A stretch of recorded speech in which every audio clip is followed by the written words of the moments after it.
કૃષ્ણ, જુનાગઢનો રામ. મારું નામ રાજા રામ માંડલી. અત્યારે કર્મ અનુસાર મને જુનાગઢનો રાજ કિલ્લા, જુનાગઢની ગાદી મળી છે. વિશ્વ રંગભૂમિ દિવસે એક વાત જે ચર્ચા કરવા અને ચિંતા કરવા પર સૌથી વધુ મજબૂર કરે છે તે એ છે કે મનોરંજનની માતા ગણાતી ભવાઈની કળા વિસરાઈ રહી છે. ભવાઈનો પાત્ર ભજવનારને માઇકની જરૂર પડતી ન હતી. બુલંદ અવાજે તેઓ નાટક ભજવતા હતા. ગામમાં ભૂંગળાનો એક અવાજ સાંભળતાની સાથે લોકો નાટક જોવા માટે એકઠા થઈ જતા હતા. ભવાઈમાં ભૂંગળા, તબલા, વાજા, પેટી, મંજીરાનો જ તાલ લેવામાં આવતો હતો. ત્યારે ભૂલાઈ રહેલી કળાની ધરોહરને બચાવવા માટે ઝાલાવાડના ભવાઈના કલાકારો મથામણ કરી રહ્યા છે.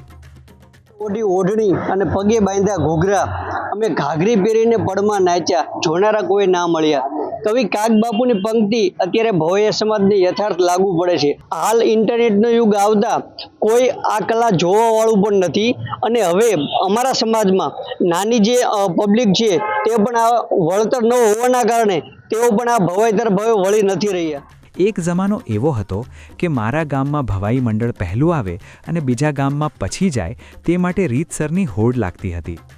ભવાઈ મંડળના કલાકારોનું માનવું છે કે બેટી બચાવો, એડ્સ, કન્યા કેળવણી, સાક્ષરતા, અંધશ્રદ્ધા નિવારણ જેવા સરકારના કાર્યક્રમમાં ભવાઈના માધ્યમથી સંદેશો પહોંચાડવાનો પ્રયાસ કરવામાં આવે તો ભવાઈના કલાકારોની રોજીરોટી ચાલી શકે. નહીં તો ભવાઈની કળા સામે કલાકારો પણ અંધકારમાં ગરક થઈ જશે. ત્યારે અમારા ભવૈયા સમાજની સરકારશ્રીને અપીલ છે કે તેઓ સરકારી યોજનાના પ્રચાર પ્રસાર જેવી કે સાક્ષરતા અભિયાન, હર ઘર સ્વદેશી વગેરે યોજનાના પ્રચાર પ્રસાર માટે જો ભવૈયા સમાજને કલાકારોને સ્થાન આપે તો જ આ ભવાઈના ભૂંગળ બચી શકે તેમ છે. ભવાઈ મંડળીઓના કલાકારોની એક જ માંગ છે કે સરકાર ભવાઈની કળાને જીવંત રાખવા માટે સહાય આપે. નહીં તો આ ભવાઈની કળા એક દિવસ સંપૂર્ણ નામશેષ થઈ જશે.